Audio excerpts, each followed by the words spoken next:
आप सभी को माघ पूर्णिमा की हार्दिक शुभकामनाएं। पूर्णिमा कर अन्य सभी घरों से बिछा लाकर भोजन किया करता था। एक दिन वह योगी रूपवती से भिक्षा न लेकर किसी दूसरे घर से भिक्षा लेकर गंगा किनारे जाकर भिक्षा में मिले अन्न को प्रेम पूर्वक खा रहा था कि धनेश्वर ने योगी का यह सब कार्य किसी प्रकार से देख लिया।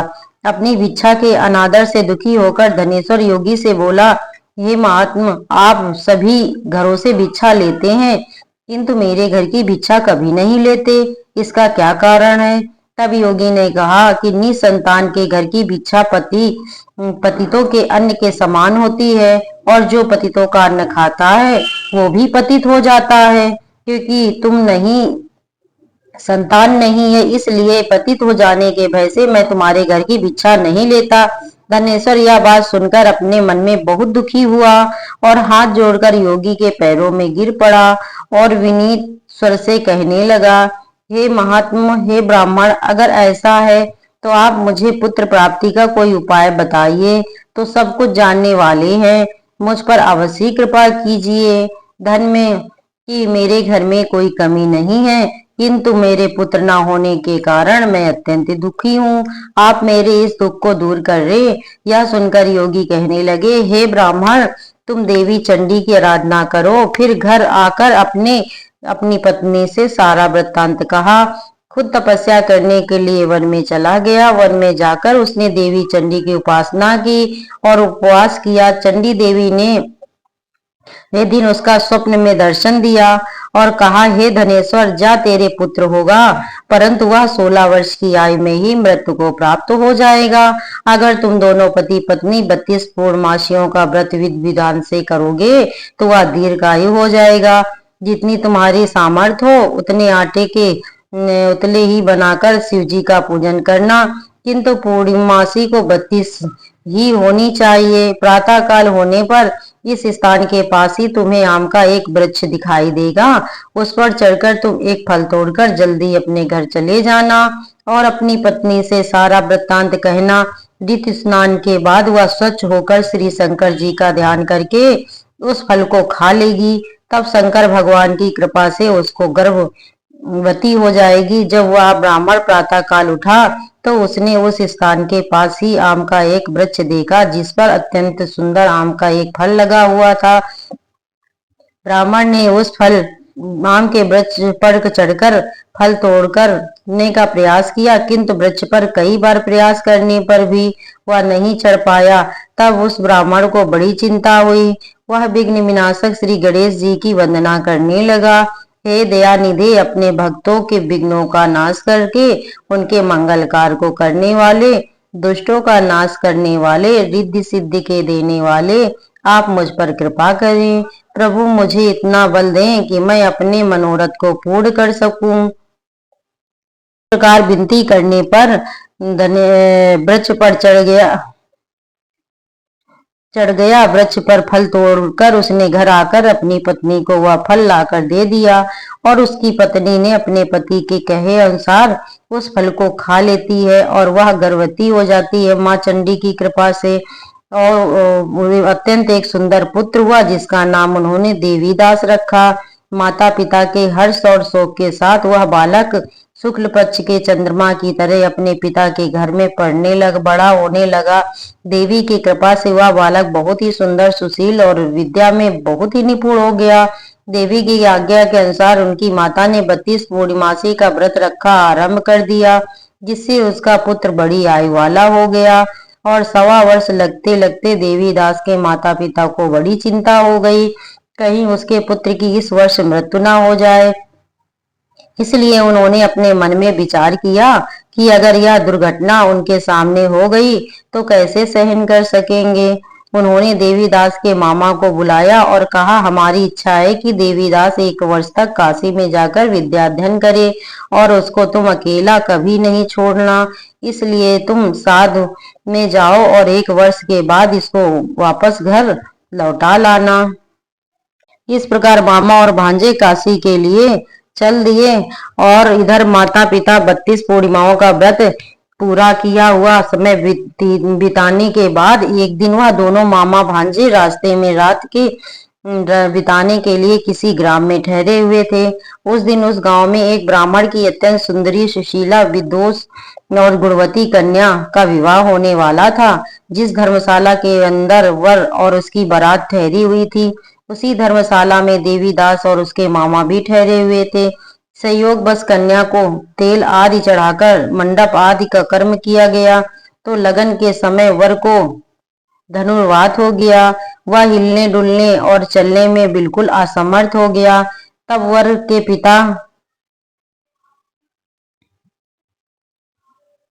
परामर्श लिया और देवीदास को अपना पुत्र बना करके उसे मंडप में बैठा दिया और विवाह के सभी कार्य रात में विधि पूर्वक संपन्न हो गए।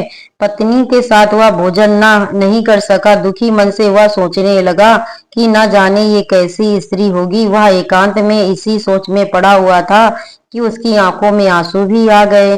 तब उसकी पत्नी ने पूछा कि यह बात है, क्या बात है, आप इतने उदासीन तो वह दुखी क्यों है। तब उसने वो सारी बातें जो वर के पिता और उसके मामा में हुई थी वह उस कन्या को बता दी। तो ब्राह्मण विवाह के विपरीत कैसे हो सकता है। देव, ब्राह्मण और अग्नि के सामने मैंने आपको ही अपना पति बनाया है, इसलिए आप ही मेरे पति हैं। मैं आपकी ही पत्नी रहूंगी, किसी अन्य की बिल्कुल नहीं। तब देवीदास ने कहा कि ऐसा मत करो, क्योंकि मेरी आयु बहुत थोड़ी है। मेरे मरने के बाद तुम्हारी क्या गति होगी, इस बात को अच्छी तरह सोच लो। परंतु वह वधू दृढ़ विचार वाली थी, बोली कि जो आपकी गति होगी वही मेरी भी होगी। स्वामी, आप ठहरिए और भोजन कीजिए, आप निश्चय ही भूखे होंगे। तब देवीदास और उसकी पत्नी ने मिलकर भोजन किया और रात में वे सो गए। प्रातःकाल देवीदास ने अपनी पत्नी को 3 नगों से जड़ी हुई एक अंगूठी और एक रुमाल दिया और बोला, प्रिय, इसे संकेत समझकर रखो और शांत हो जाओ। मेरा स्मरण और जीवन जानने के लिए एक पुष्प वाटिका बना लो, उसमें सुगंधित वाली एक नौ मल्लिका लगा लो।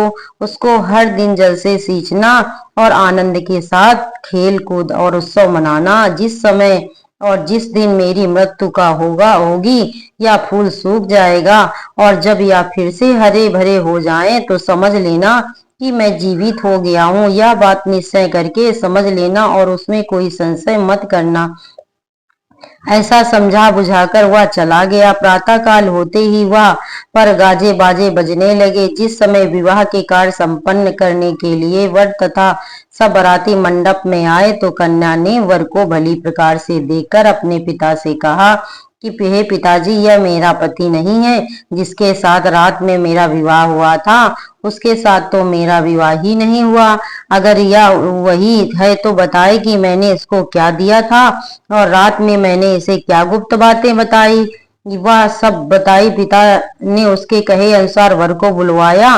कन्या की सारी बातें सुनकर वह कहने लगा कि मैं कुछ नहीं जानता। इसके बाद वह लज्जित होकर अपना समूसा लेकर चला गया और सारी बारात भी अपमानित होकर वहां से लौट गई।